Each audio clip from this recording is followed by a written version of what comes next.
What's going on, everyone? Welcome back to another video. So today I want to readdress a video that I made a few years ago that is long overdue for an update.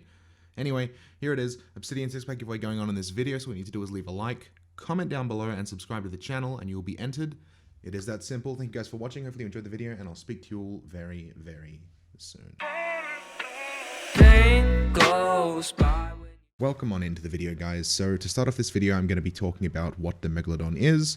If you do know all the basics about the Megalodon, please skip to about a minute 50 into the video, as this part of the video will be done and I'll move on to the other important stuff. Anyway, if you're still around, let's get into it. So the Megalodon is a random encounter on the open seas with only one forced way to spawn the Megalodon since the initial release. There are 5 variants of Megalodon you can find on the ocean. They consist of the Hungering One, the Crested Queen, the Shadow Moor, the Ancient Terror, and the Shrouded Ghost. While finding Megalodon is not exactly a hard task, to find the Shrouded Ghost, it is regarded as one of the rarest encounters possible in gaming history. All Megalodon encounters are notified by a spurt of tense music, followed by a roar and a leap of a Megalodon off the back of your boat. Each Megalodon you find does have a different personality. Some of the Megalodons are passive and stick to their certain areas, while others can follow you around the map until you either A, sink, or B, eventually defeat or despawn them. While a Megalodon attacks your boat, it will have a knockback effect and damage effect on players, while the boats will also take a knockback effect and some holes depending on the intensity of the Megalodon. If the boats are anchored down though, you won't expect the boat to move too far aside from a slight nudge after being bit by a Megalodon. There is no significance to the spawn rate of Megalodons. There can be multiple on a server at any given time, and they can spawn in almost any location, making it a completely common random encounter. The Sea of Thieves Megalodon is based after the real prehistoric creature that once roamed the earth around 20 million years ago, that since presumably went extinct due to climate change and lack of edible food for their species to survive. Right, since you're now all caught up about the history of the Megalodon, let's go ahead and get into how you can defeat the Megalodon and some tips and tricks that I have learned from the past few years of playing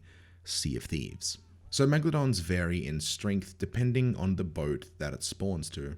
If you are on a sloop, the Megalodon should take around 13 successful cannon hits to defeat, although the Brigantine will require 18 successful cannon hits, and a galleon further increases this to 30 cannonball hits to defeat them. Depending on what boat the Megalodon spawns to will depend on the intensity of the holes it leaves on your boat. If you do have a sloop Megalodon attacking your boat, you'll notice it's only going to do a small amount of tier 2 holes, while a galleon Megalodon will do a large amount of tier 2 to 3 holes. It just completely depends on where they've spawned on, although all Megalodons are fairly accurate to the boats of which they are attacking, so you don't have to worry about that. It's just a cool bit of useful information worth mentioning. To rid a Megalodon, there are 2 ways you can do this. You can either successfully defeat them or despawn them. If you do want to despawn them, what you can do is take your boat to an outpost, sea post, island, or shipwreck. Doing this will in turn send the Megalodon away. It will rid it from your boat, but it will not count as a defeat no matter how many hits you've scored into the Megalodon. That's not to say the Megalodon won't respawn on you a little bit later, as this is entirely possible. To defeat a Megalodon, a common strategy is to raise your sails and spin on the angle as to which the Megalodon is rotating. This is also, to my knowledge, the most effective way of taking them down as well. With the information I gave earlier, it should give you an idea of how many cannonballs it will take to take down a Megalodon. For a quick refresher, it is 13 hits on a sloop,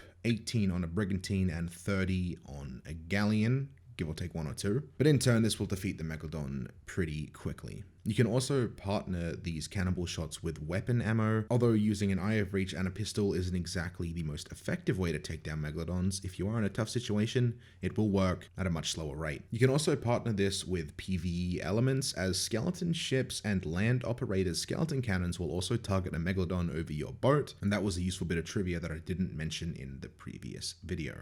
So now you may be thinking, I know how to defeat the Megalodon, but what is the point of defeating him?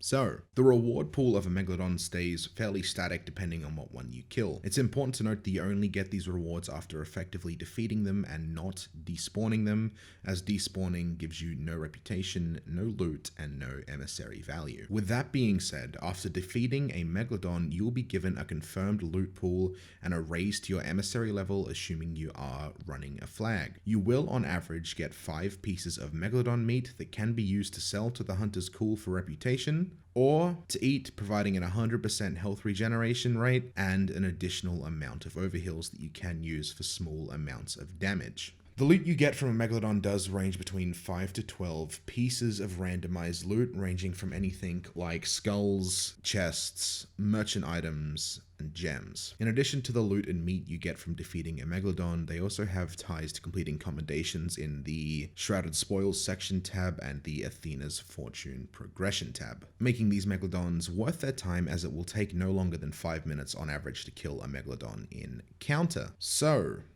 in essence, it's worth mentioning that these Megalodon encounters are worthy to take on if you do need some extra loot or levels, but they can be easily avoided by either sailing away to an outpost or some sort of land mass. And to wrap it up, that is pretty much the entire video. Again, if you want to get involved in Obsidian 6-pack giveaway, which I am doing in this video, all you need to do is leave a like on the video, subscribe to the channel, and comment down below the next video you want to see on my channel, as well as your gamertag with correct spelling. I will pick someone at random and your gamertag will be given to a developer who will then put an Obsidian 6-pack into your account. Good luck everyone, thank you guys for supporting this content, and I'm going to catch you all in the next video. Goodbye for now.